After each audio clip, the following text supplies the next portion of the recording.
At the moment, we have 270 employees on different locations. Let me introduce Institute in the beginning, and then we will go to this data center. Our headquarters and main buildings with main laboratories and are practically almost in the center of Ljubljana, behind the railway station. They are there from the 1936.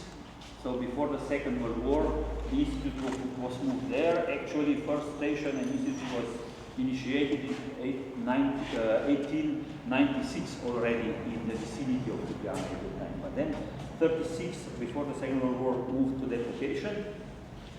But then we have other distant locations outside Ljubljana. That means our main station is in Jable, which is about 10 kilometers from here, toward Ljubljana. There is a station where we have about 400 hectares of land, which is in most of the ownership of the fund land and a lot of private ownership. We, I think, have contracts with about 400 owners there, with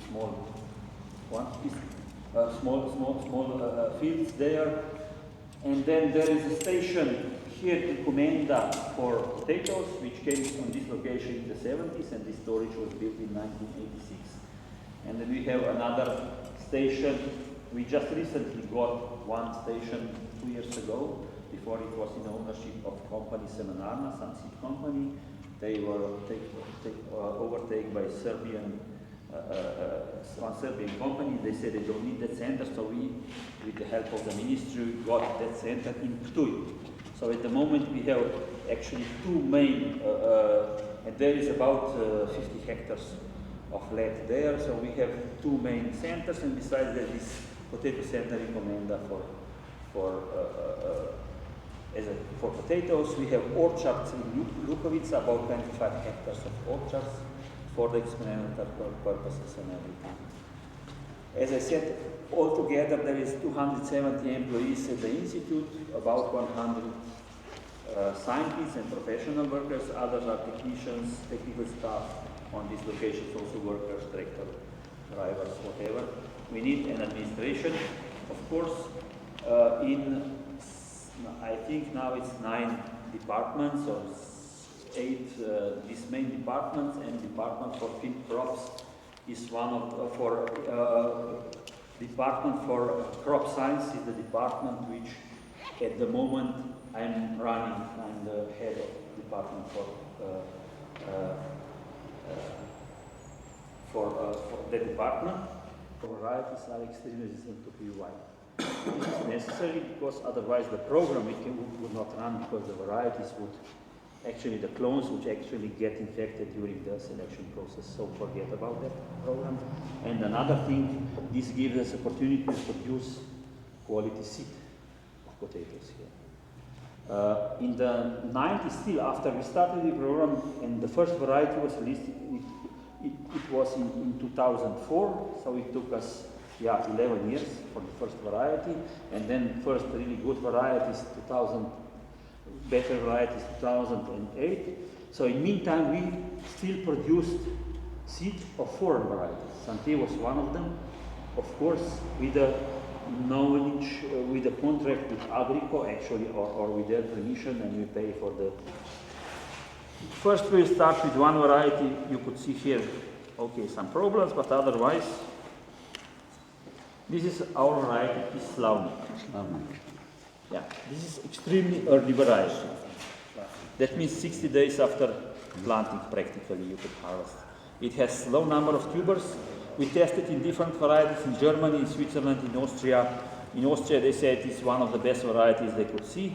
They wanted to started with seed production, but the problem was that the yield of seed field was too low. So they stopped with it. But still, some Austrian farmers they are coming to Slovenia. We did something with also some other companies outside, also in Poland, with him. But we have sometimes some problems with also our management actually trading part of the institute, so now the new people came, so we'll see how we'll go in the future. But Germans didn't decide for it. In Switzerland, results were okay, first year not, because the wild boar eat all the potatoes, but then they said it's nice. Okay, that's what happened in practice, yeah. We did register this variety.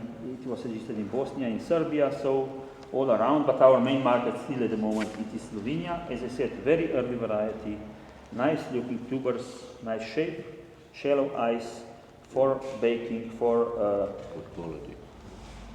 good quality. The only problem this variety has, I can see, are two problems. That's low number of tubers, then you have to adapt, and which is on the other hand good as it is very early variety and you came very early on the market.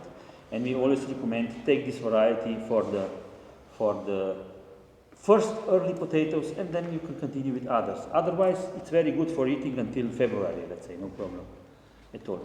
But the other thing is that it has about 16% of dry matter. 16, sometimes 17, it's low dry matter. So for early is. Otherwise, if it had better dry matter, would be much more interesting thing. This is our variety, Kisli Pava. It is the cross of some English variety, I will not recall now.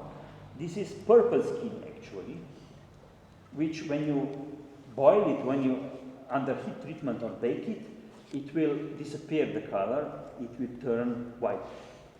Oh. So it will not stay. No, it loses the color. Loses the color. Yeah.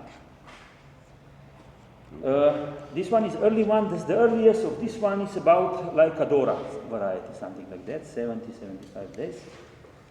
Dry matter content is about 21%, and it's good for also for chips. Have low sugars, and it's very good. Can be stored by the end of April, something like that. Our new variety, 2 years old, Kis Bregos.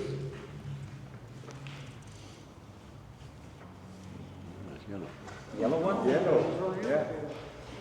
Excellent variety, otherwise for consumption, and could be very good. I think you had it in test for crisps. Yeah, I didn't have the results, or did I get it or not? I'm not sure. For this variety, this one, the same earliness, that means like Adora, something like that. Large number of tubers, 10 to 12, 15 can be. So that means tubers are not large. This is normally when the yield is good, it's their normal size. So tubers are a little bit bigger. 21%, that means the dry matter is okay. Very low reducing sugar, so that you can produce excellent golden yellow French fry in chips. And crispy. Yeah. Right, looking at the earliness, we are going further. Is variety Kis Kokra.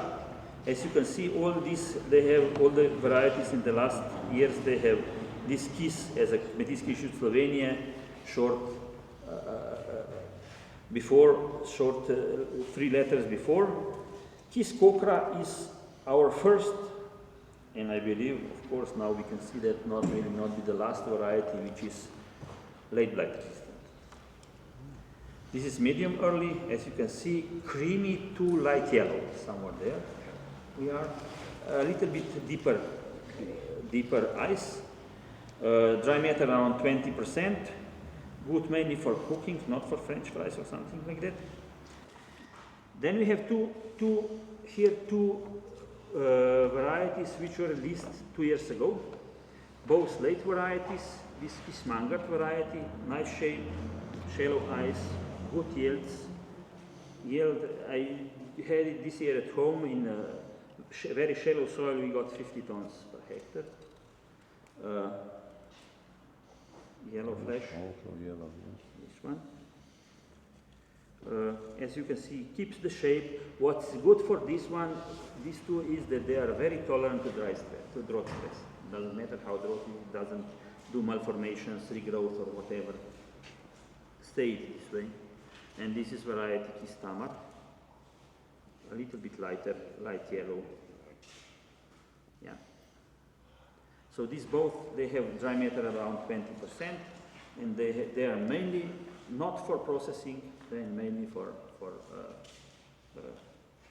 cooking and for preparation of food like this. So we count that this one looks very nice, very promising, that they will spread. Here is one variety, Kiskarka, creamy or almost white flesh. This variety has doesn't have so good shape, have more deep tubers, but what's important, it's very tolerant to stress, to dry conditions. The shallow soil stress gives you yield in these conditions, and very good taste, I must say. As I said, we pay a lot of attention for taste in our bringing, so variety should be tasty, otherwise we don't like it. Yeah. Should be, because farmers or consumers, they want good taste. So this one is very kind of typical potato taste it has. And as I said, late variety, but stress. So all these three actually are very tolerant to stress conditions. And here is the last variety. Actually, this one was bred in 2008, was registered. This is our variety, this Sora. The shape is not that nice, as you can see, but it has very good quality. It's type A, firm potatoes, store well, not white but creamy, more or less. Can give you the yield, all these varieties can give you the yield in our condition, if there's enough rain, good soil, up to 80 tons. In practice, in production, Sora gives to the farmers between 60 and 70 tons of potatoes. So it's good yield. It's good. That's okay. Without irrigation. If the yield, otherwise with irrigation, similar, the records for Sora in trials, it was up to 85 tons at that time. But the shape is not, this is one of the leading late varieties with white flesh in Slovenia because of the quality. And the farmer here, which has Burgos, which has this 700 hectares of soil, he actually started with the brand name Sora and sell it in Spar because of the quality. Thank you. Because of the quality. So it has one additional good thing. This variety is cold store variety. That means that it can be stored at 4 degrees, it doesn't accumulate sugars. Okay. So we can easily sell all the surplus of Sora, of sweet potatoes, we have it in cold store over there, we will see later. And directly for the ware potatoes, the biggest ones, we store it there without any problem, sell it directly because it doesn't get sweet.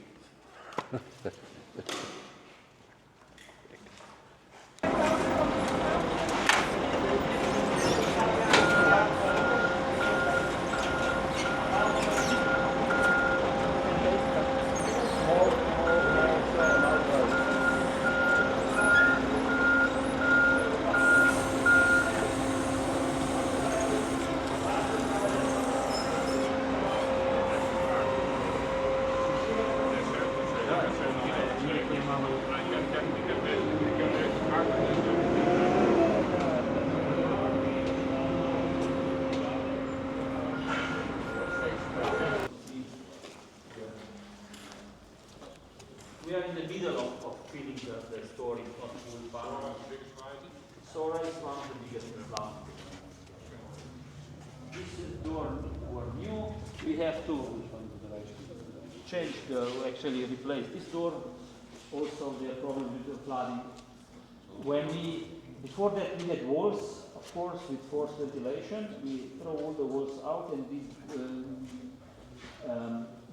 voor het kruisje, zeg maar. Dan kijk je puur naar de cijfers en niet naar wat er in de buiten ligt of zo. Dat kan niet, dat zegt inderdaad helemaal niks.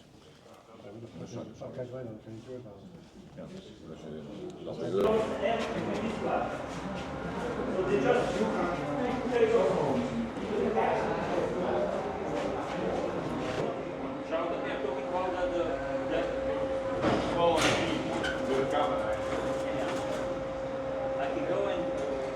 is said, every combination, at least one parent have to be PY resistant, have resistant genes. That means at least 50% of all the progeny is PY resistant.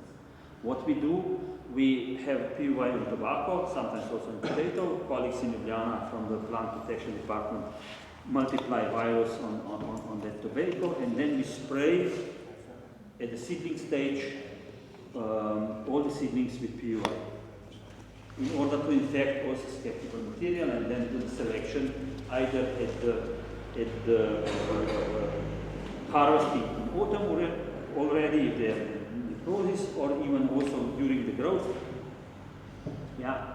So we can all with the mosaics, all with the symptoms we eliminated before, and then next year on the field you can easily see a lot of infection there. So in that case everything is removed there. What we do, we use glyphosate and spray all the plants which are showing symptoms on the field. And you leave it there. Yeah, because they are destroyed and there is nothing. Also in the tubers. Yeah, no tubers in the soil. So that means actually original method was published 50 years ago already, yeah, to spray. And at that time it was that you spray after when there are two true leaves already developed, and then you spray, and then after 10 days you already get the symptoms, and then you could easily eliminate.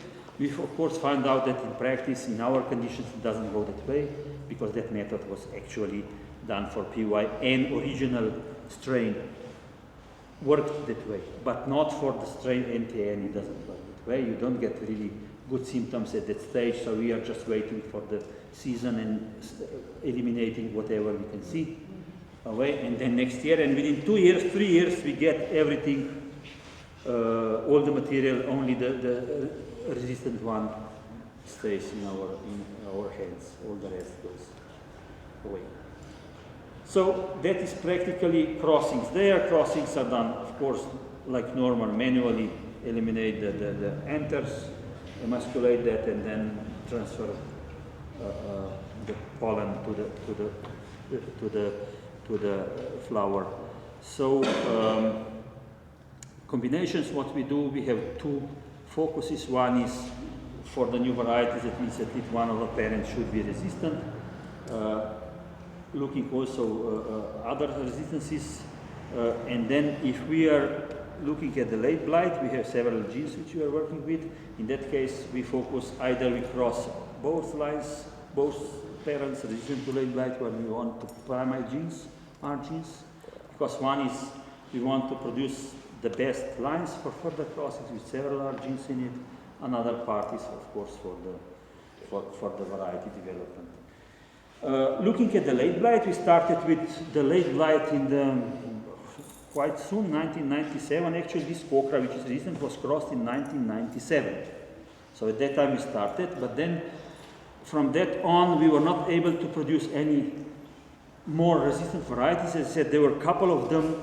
It turned out they were not that resistant, or the late blight over. But in the last 10 years, we started with these new R genes from our from Furiha, from Chacoense, from Dutch varieties like Carolus, like Alouette, and so on.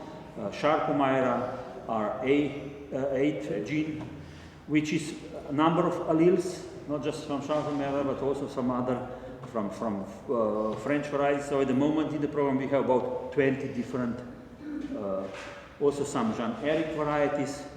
We have, we are using like Cameo, Camilo, but Cameo turned out in Slovenia is very susceptible to internal heat necrosis.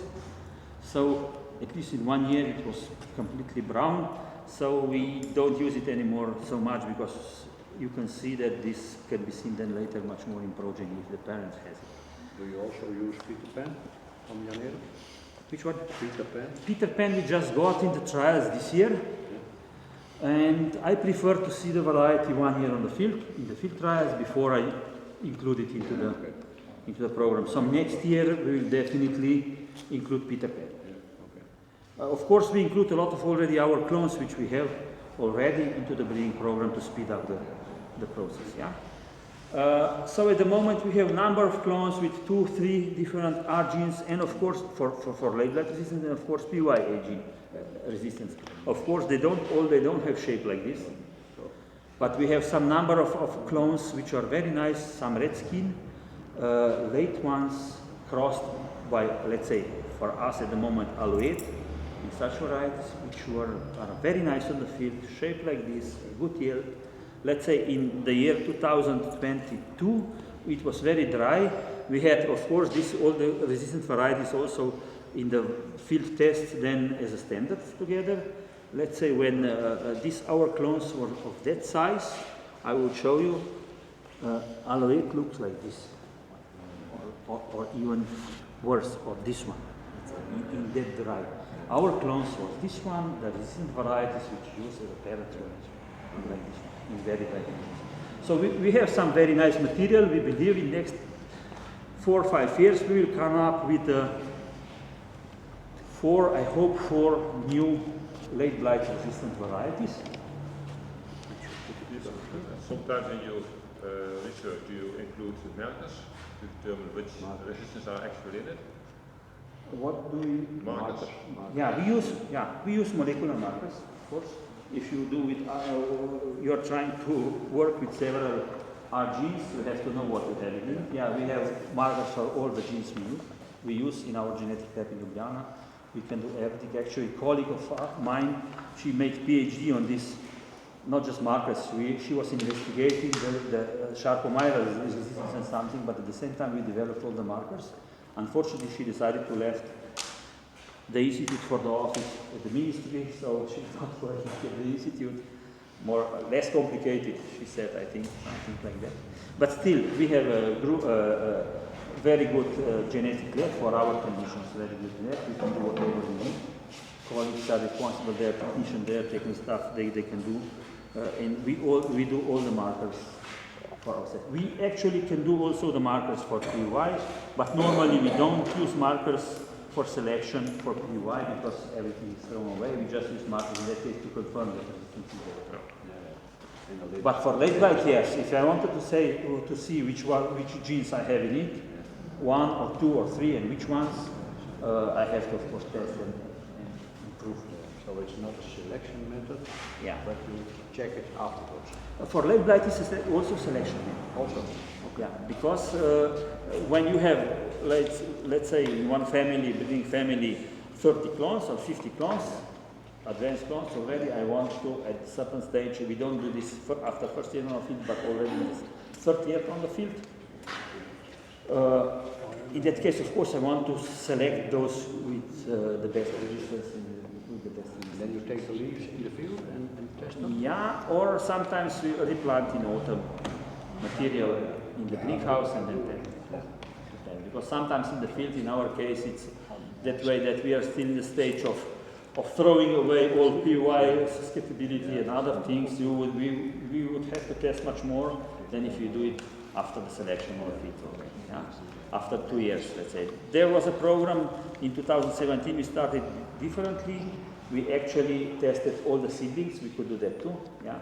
All the seedlings and just collect the resistance, and from this material we now got some interesting material out too, with several genes in it.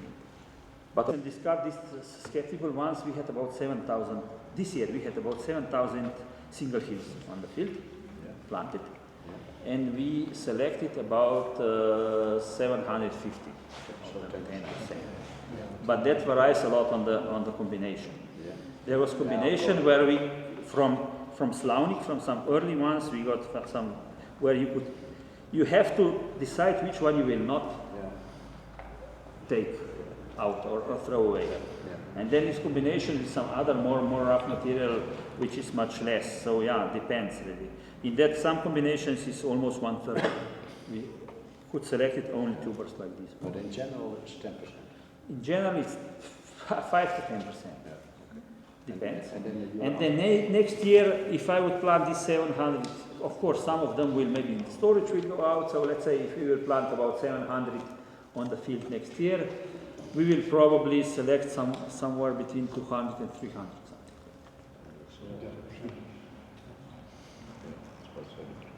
I don't know if it's a lot or not, but Quality.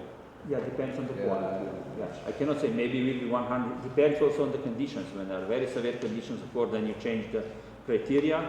But when it's very severe, in our case, then we are selecting the more on that which malformations and which mistakes are You there. only have green harvest or also mature harvest in the second year? What do you mean? Do you have one plot with 5 or 10 tubers, or do you have a plot with 5 for seed and a plot with 2 or 3 tubers for Yeah. maturing? We have one single hill. Then we have 4 hill, whereas everything is harvested. Just we in single hill we take 4 tubers for 4 hill this year. Okay, and there we also cut tubers, see if there's some internal problems or something to discard. The second year in 4 hill tubers, what we do is already take samples. In 4 hill we collect 10 tubers and take samples for quality already. Second year on the field for cooking, at least for the main to see how it is. And then the third year on the field, when we plant this 10 hill, we plant it 10 hill in a way twice, 5 plants twice. So that means 5 plants is for seed and 5 plants is for wear. And the whole sample goes for the yield and for quality and everything. For seed, it goes next year. But what we do before we harvest this, we do the ELISA of all the material since there can be some POS or some other infection, some other viruses, to collect as healthy tubers as possible. But at that stage already, we take also 2 tubers from this material, from seed material, for planting, we said for the screen house, for the kind of source material. So that means there's too many samples on the first year, maybe too many in the second, but in the third year when we harvest, let's say 200, from this 200 I will take 2 samples of each one of this seed material, plant in greenhouse, next year, of course, and test it with ELISA, with real-time PCR, with everything. Hopefully, and in most of the cases, it is that way that we get virus-free material there. So then we keep these 2 tubers for next 2-3 years, test it every year, and then we go to 5 tubers, that we have clean material, because in our conditions we get infected later. Besides that, we have seed for planting on the field, but we just maintain the clean source of this flow. And then we keep it, whatever we throw away on the field, we throw away from the screen house anyway. When we came to the stage that we go to the kind of more official testing or pre-testing, something like that stage we take this material and go with it to the tissue culture and start multiplying in tissue culture. Can happen that we don't have very good seed even for testing, for variety trials in the field, can escape or can get infected. In that case, we take this material to tissue culture, multiply first 2 years in tissue culture, and then with this material go to the variety testing and so on. So in that case, all the process can be prolonged for 2 or 3 years or something. And some varieties already here, or some new clones now, that we already have it that way that, we had to go and to multiply in tissue culture to produce enough seed, not just for seed later, but also for trials. Yeah. We do, as I said, field trials for registration in Slovenia, for VCU, that's VCU, but not US. US we are sending, of course, to abroad. What we do actually at that time, we probably usually goes that way that we have 1 year. Usually in Slovenia there are 2-year VCU trials. What we normally do, is that we prolong it to 3 years. Because to get more data, and then you have wet year or whatever, a dry year, that you get more reliable data. But after the first year of VCU, when we decide with which clones will continue, at that time we make application to CPO, to go to CPO directly to US trials, and at the same time we have for registration and for variety protection. So all of our varieties are protected at the European level at the time of the registration. Sometimes, if we can see that some varieties are not that commercial, we stop with that profession, we don't pay anymore, we say, okay, we stop with that, but most of these molecules, they are resistant, they are protected too at EU level. So we have 1 hill, 4 hills, 10 hills, and then we continue with bigger number of hills, and then at a certain point we go to repeated trial and so on, and to other locations too, and so on. What we did in the last 5-6 years is that we had, I mentioned already, Project EcoBreed. That was about breeding for organics too. Within that project, we got some more money, and we decided that we started selection also on the organic fields. So that means, before that, of course, since we are working with resistance, with pure resistance, with late blight resistance, it's natural that material can be good also for organics. But of course, it was not selected for that, and it was not tested for that. So you just hope that it's good for organic farmer too. So in that case, we started with the 3rd year on the field, or 4th year, depends. We start with Cepher, we have in Jable, we have some organic fields. Actually, conditions are very sandy soil and so on, are not the best, but still they are organic fields, and we select also. So we have all the clones in conventional fields, and some of the clones, those who are more, we believe they are better from the families, or especially late blight resistant ones, and some early ones, or also in organic fields. And you can see, of course, that some of them are best here, the other ones are best there, because conditions are different, and everything is different. And then within that project, we started collaboration, because that was kind of one of the tasks was participatory plant breeding. So we got 4 farmers there. We were testing not just varieties but also clones. So we continue with 3 of those farmers. So we sent every year our best, those clones which were best in organic fields, or some best also in conventional ones to test. So I had this year these 3 farms, number of clones in each farm, the same clones at organic farm on organic fields, to get as much data as possible. Then later on that we will be able to also maybe to register organic variety. We had a project 3 years ago about establishing the system for testing for organic varieties. We did that, finished the project, so we have methods, we have everything we have. It's the problem practically at the European, you know it, some of you much better than me, at the European level, it was not decided what's really needed for that. Either the whole program should be certified as organic breeding program I'm talking about. We know that we have, let's say, organic VCU trials, but which material can go in?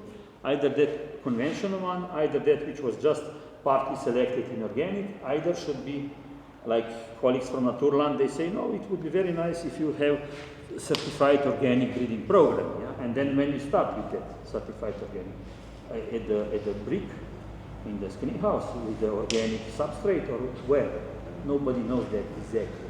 So at the moment we have material, as I said, some late blight resistant material, we don't know really what will be the way. Either part of it will register as classical varieties, or all will be as a conventional varieties, or some of them will go to registration for organic varieties.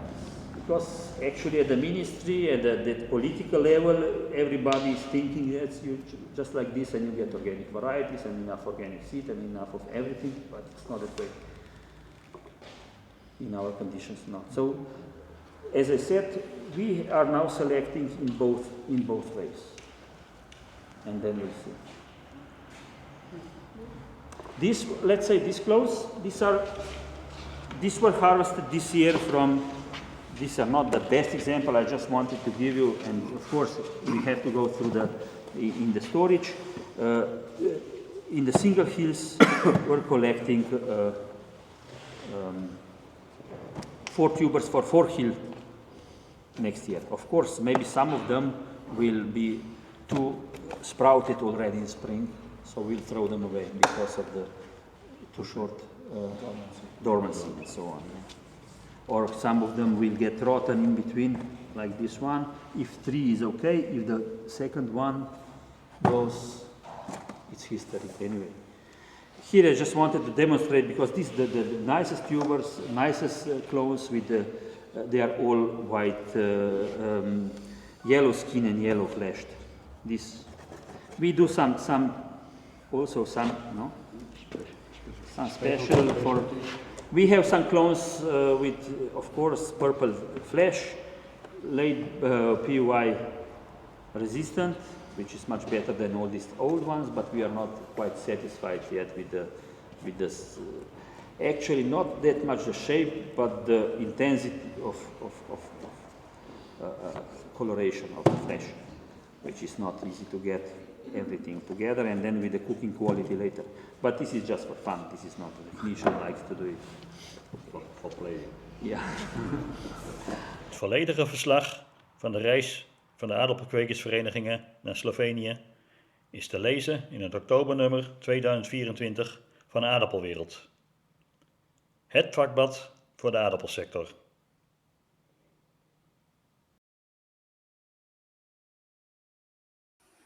Bedankt voor het kijken.